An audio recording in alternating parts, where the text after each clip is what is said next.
Hello friends, welcome back to my channel. तो इस video के अंदर निफ्टी 14 जुलाई के लिए जो प्राइजेक्शन बन रहा है एंड इंपॉर्टेंस की लेवल कहाँ पर है पूरा डिस्कशन करूंगा अकॉर्डिंग टू माय एनालिसिस। ठीक है। तो बेसिकली देखिए, ये डेली टाइम फ्रेम है एंड डेली टाइम फ्रेम पे अगर मार्केट को मैं देखूंगा तो मार्केट में जो हायर हाई स्ट्रक्चर बना लास्ट यहाँ पर उस जोन को रेस्पेक्ट किया। ठीक है, थोड़ा लिक्विडिटी लिया यहाँ पर, परंतु मार्केट ने रेस्पेक्ट किया और ऊपर गया। लास्ट टाइम जो कैंडल बना है, एक इस कैंडल के अंदर मार्केट ने इनसाइड कैंडल बना रहा है अभी। ठीक है। तो पॉसिबिलिटीज है यहाँ पर सेलर इतना भी एग्रेसिव नहीं है। जहां पर ये मार्केट इस लेवल पर टेस्ट किया था, वो सेलर यहाँ पर मार्केट को डोमिनेट करने का कोशिश कर रहा है। उसके अगेंस्ट बायर्स भी यहाँ पर ट्राई कर रहे हैं। ठीक है। तो ये अगर इनसाइडर कैंडल फॉर्म हो रहा है इसके अंदर, अगर इसका ब्रेकआउट मिले ना तो मार्केट अच्छा एक मूव हो सकता है। ये लेवल अगर मूव ब्रेकआउट हो जाता है तो अच्छा खासा अपसाइड के लिए मूव हो सकता है नेक्स्ट ये लेवल और ये गैप एरिया तक। ठीक है। तो 50 मिनट टाइम फ्रेम पे देखते हैं मार्केट में इंपॉर्टेंस की लेवल कहाँ पर है, जहाँ से मार्केट मोमेंटम हो सकता है। ठीक है। तो बेसिकली 50 मिनट टाइम फ्रेम पे है। तो 50 मिनट टाइम फ्रेम पे अगर आप देखोगे तो यहाँ पर एक ट्रेंड लाइन आ रहा है। तो इस ट्रेंड लाइन को पहले यहाँ पर मार्क कर लेता हूँ मैं जस्ट इस जगह से। ठीक है। अगर मैं यहाँ से ट्रेंड लाइन ड्रॉ करूंगा तो बेसिकली ये एक trend line down trend, sorry down side से एक ट्रेंड लाइन आ रहा है जहाँ पर मार्केट एक रेस्पेक्ट कर रहे हैं। हर टाइम यहाँ पर रेस्पेक्ट किया। ठीक है। भी अपसाइड के लिए देखेंगे, देखिए आज का दिन मार्केट ने क्या किया, यहाँ पर थोड़ा कंसोलिडेशन किया। ठीक है। तो ये कंसोलिडेशन यानी यहाँ पर एक बेस बनाया मार्केट ने, फिर मार्केट ने अपसाइड किया एंड यहाँ पर ब्रेकआउट देने का कोशिश किया, परंतु ब्रेकआउट नहीं हो पाया। एक हाई बना के छोड़ दिया। प्रीवियसली जो भी यहाँ पर सेलर था उन लोगों का यहाँ पर थोड़ा ऐसे जा चुका है। परंतु ये जो सेलर है ना, यहाँ पर ये मार्केट को डोमिनेंस करने का कोशिश कर रहा है। परंतु यहाँ पर देखिए आप इस लेवल को मार्केट ने कितना टाइम टेस्ट किया। ठीक है। फर्स्ट, सेकंड, यहाँ पर थर्ड टाइम एंड आज के दिन फोर्थ टाइम। ठीक है। तो मार्केट ने यहाँ पर फोर्थ टाइम कोशिश किया है।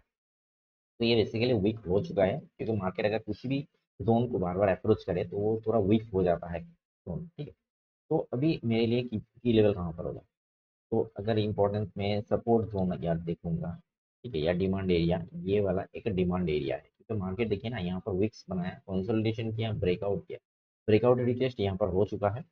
ठीक है। तो ये बायर्स का एक कंसोलिडेशन जोन था। तो यहाँ पर एक मार्केट यहाँ से मोमेंटम आ सकता है अगर मार्केट यहाँ पर आता है, एक पॉसिबिलिटीज है। अपसाइड में अगर देखेंगे तो बाय जोन मार्केट है, ए जोन, सॉरी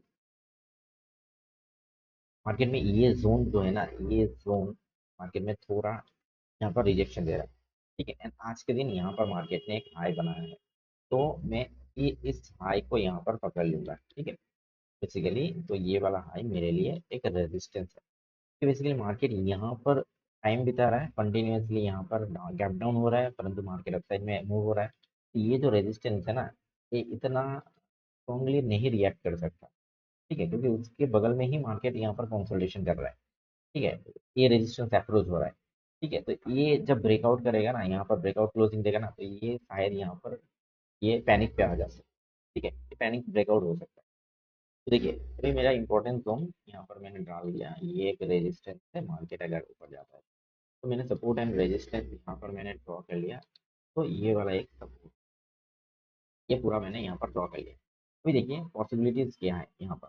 अगर मार्केट गैप ओपनिंग होता है, गैप डाउन ओपनिंग होता है, या फ्लैट ओपनिंग होता है, मार्केट में तीन कंडीशन। तो मार्केट अगर फ्लैट ओपनिंग होता है, फर्स्ट प्रायोरिटी मेरा क्या होगा, मार्केट यहाँ से ये जो मूव किया है ना, रिटेस्ट भी कर चुका है, तो फ्लैट ओपनिंग होने के बाद मार्केट में ये लेवल तो ऑलरेडी टेस्ट हो चुका है। ठीक है। तो यहाँ से अगर नीचे की तरफ मूव होता है तो ये लेवल टेस्ट हो सकता है। क्योंकि बेसिकली अगर आप देखोगे तो मार्केट किसी भी जोन का अगर ब्रेकआउट देता है, तो ये जोन ब्रेकआउट दिया, मार्केट यहाँ पर रिटेस्ट किया, ऊपर गया, परंतु ये तो हाई ब्रेकआउट नहीं कर पाया ना। तो मे भी मार्केट अगर फ्लैट ओपनिंग होता है तो डाउन साइड के लिए अगर आता है तो मार्केट ये मूव आ सकता है इस जोन को रिटेस्ट करने के लिए।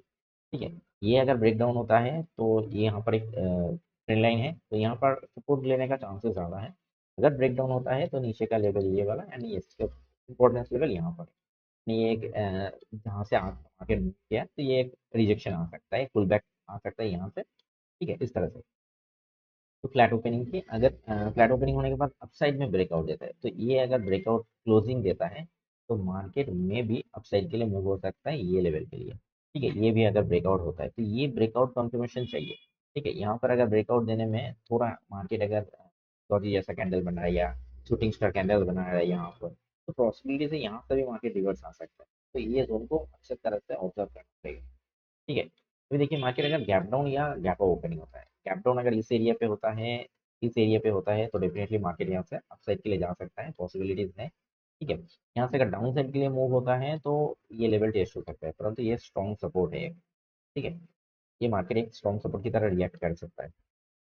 भी गैप अप देखेंगे, मार्केट अगर स्लाइडली गैप अप होता है इस एरिया पे तो आपको ना यहाँ पर दो चीज़ यहाँ पर देखना होगा। मार्केट अगर गैप अप होता है तो उस कैंडल अगर इसको ब्रेकआउट करके इस तरह का कैंडल बना देता है, ग्रीन कैंडल, तो ये रिटेस्ट होकर फिर अपसाइड के लिए मूव हो सकता है एंड ये लेवल के लिए। ठीक है, इधर मार्केट अगर यहाँ से ओपनिंग होने के बाद एक रिजेक्शन कैंडल बना देता है तो मार्केट क्या करेगा, फिर से नीचे आके यहाँ पर प्राइजेक्शन बनाएगा, यहाँ पर प्राइजेक्शन बनाएगा, फिर मार्केट प्राइजेक्शन बना के ब्रेकआउट देके ऊपर जा सकता है, तब ये जोन फॉर्म नहीं करेगा। ठीक है, मार्केट इधर यहाँ पर भी आ सकता है, फिर यहाँ से कंसोलिडेशन करके ब्रेकआउट दे सकता है, पॉसिबिलिटीज है। यहाँ पर आपको इंट्राडे में प्राइजेक्शन को फॉलो करना पड़ेगा।